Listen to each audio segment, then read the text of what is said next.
تو اللہ آپس میں عداوت رکھنے اور قطع رحمی کرنے والوں کے علاوہ، قطع رحمی تعلقات توڑنے والے، ان دو کے علاوہ کون؟ عداوت رکھنے والے اور قطع رحمی کرنے والوں کے علاوہ سب کی مغفرت فرما دیتا ہے۔ یہ حدیث میں ہر پیر جمعرات کو اللہ کی بارگاہ میں اعمال پیش ہوتے ہیں، ان دو کے علاوہ اللہ پاک سب کی بخشش فرما دیتا ہے۔ ایک واقعہ آپ کو سناؤں، اللہ اکبر، تنبیہ الغافلین میں ہے۔ سیدنا یحییٰ بن سلیم رحمۃ اللہ علیہ فرماتے ہیں، مکہ مکرمہ میں ایک نیک شخص خراسان کا رہنے والا تھا۔ لوگ اس کے پاس اپنی امانتیں رکھواتے تھے، یعنی اتنا نیک سیرت تھا کہ لوگ اپنی امانتیں اس کے پاس رکھواتے تھے۔ نہیں یہ وہ ہے بیٹا، ایک شخص کے پاس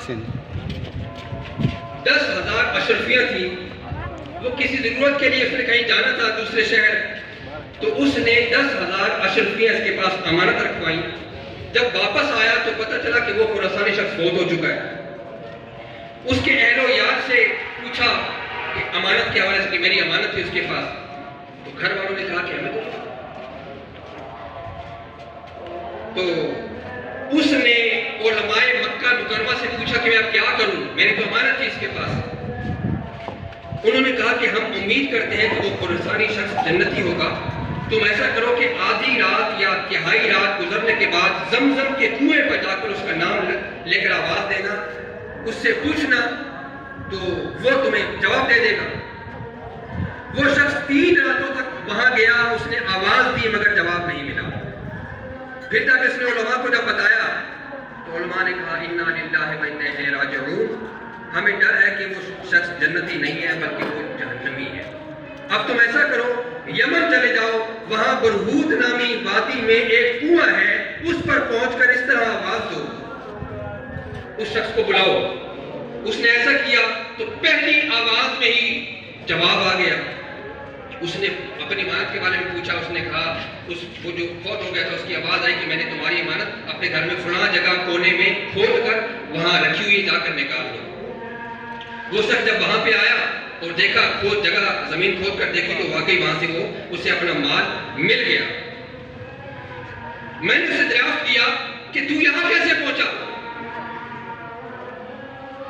اس نے بتایا یہ میرا انجام کیوں ہوا کہ میرے کچھ رشتہ دار خراسان میں تھے جن سے میں نے تعلق توڑ رکھا تھا، اور اسی حالت میں مجھے موت آ گئی، اسی وجہ سے اللہ نے مجھے یہ سزا دی اور یہاں پر میرا انجام ہوا، میں یہاں پر پہنچ گیا۔ یہ تعلقات توڑنے کی سزا۔ تعلقات جوڑنے کا انعام کیا ہے؟ ایک حدیث اس کی اور پھر ایک آخری واقعہ۔ باتیں بہت ساری تھی لیکن میں کلوزنگ کی طرف آ رہا ہوں۔ تعلقات جوڑنے والے، ان کا انعام کیا ہے؟ تعلقات توڑنے والوں کا انجام آپ نے سنا، تعلقات جوڑنے والوں کا انعام۔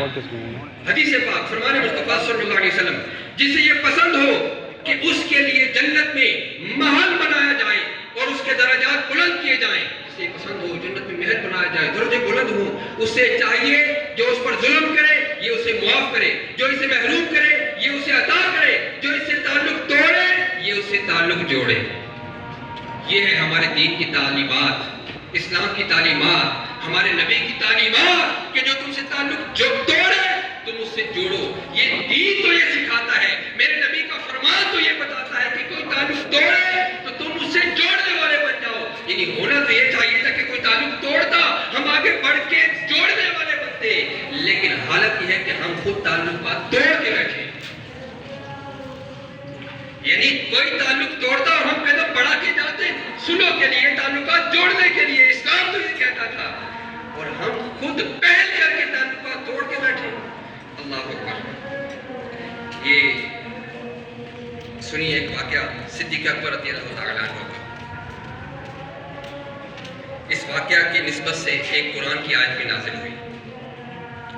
صدیق اکبر رضی اللہ تعالیٰ عنہ یہ اپنے خالہ زاد بھائی کا خرچ اٹھاتے تھے۔ ان کا نام تھا سیدنا مصطح، وہ بڑے غریب تھے، نادار تھے، تو سیدنا صدیق اکبر رضی اللہ تعالیٰ عنہ یہ ان کے گھر کا خرچ اٹھاتے تھے۔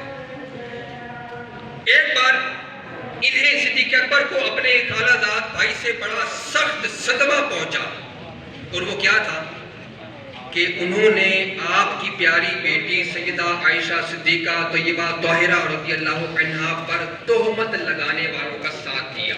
اگر آپ کے مائنڈ میں واقعہ ہو چکے، اب میں ڈیٹیل کی طرف نہیں جا سکتا، تو سیدہ عائشہ صدیقہ پر تہمت لگائی گئی اور جو آپ کے خالہ بھائی تھے انہوں نے تہمت لگانے والوں کا ساتھ دیا. آپ جس باپ کی بیٹی پر کوئی تہمت لگائے برائی کی، دل تو صرف ٹوٹتا ہے، دل تو دکھتا ہے. تو صدیق اکبر نے جب ان کے خالہ بھائی نے ان لوگوں کا ساتھ دیا جو آپ کی بیٹی پر تہمت لگا رہے تھے، تو صدیق اکبر نے قسم اٹھائی کہ میں جو اس کے گھر کا خرچہ اٹھاتا تھا نا، اب نہیں اٹھاؤں گا، اب نہیں دوں گا گھر کا خرچہ. اب واقعے کی حساسیت پر تھوڑی نظر آپ کی توجہ چاہیے. بہت اہم پوائنٹ ہے، معاملہ بڑا نازک ہے. صدیق اکبر خالہ بھائی کے گھر کا خرچہ اٹھاتے ہیں، انہوں نے آپ کی بیٹی پر تہمت لگانے والوں کا ساتھ دیا. صدیق اکبر نے قسم اٹھا لی کہ میں اب اس کے گھر کا خرچ نہیں اٹھاؤں گا، اس کی ہیلپ نہیں کروں گا، اس کی مدد نہیں کروں گا. اس موقع پر قرآن نازل ہوا، اللہ کا فرمان نازل ہوا. 18واں پارہ سورہ نور آیت نمبر 22 اس موقع پر نازل ہوئی. وہ کیا تھی؟ میں اس کا ترجمہ آپ کے سامنے بیان کرتا ہوں، سنیے گا. واقعہ آپ کے ذہن میں ہے، اب اس واقعے کے پیش نظر اللہ کا فرمان کیا نازل ہوا، ذرا سنیے گا. اللہ نے فرمایا، میں آیت کا ترجمہ پڑھ رہا ہوں، اور قسم نہ کھائیں وہ جو تم میں فضیلت والے اور گنجائش والے ہیں، قرابت والوں اور مسکینوں اور اللہ کی راہ میں ہجرت کرنے والوں کو دینے کی، اور چاہیے کہ معاف کریں اور درگزر کریں. واقعہ ہے ذہن میں، بات تو صدمے والی تھی، معاملہ تو تھا، لیکن اللہ کا فرمان کیا نازل ہوا؟ قرآن. چاہیے کہ معاف کریں اور درگزر کریں. کیا تم اسے دوست نہیں رکھتے کہ اللہ تمہاری بخشش کرے اور اللہ بخشنے والا مہربان ہے؟ یہ آیت کا ترجمہ یہاں تھا.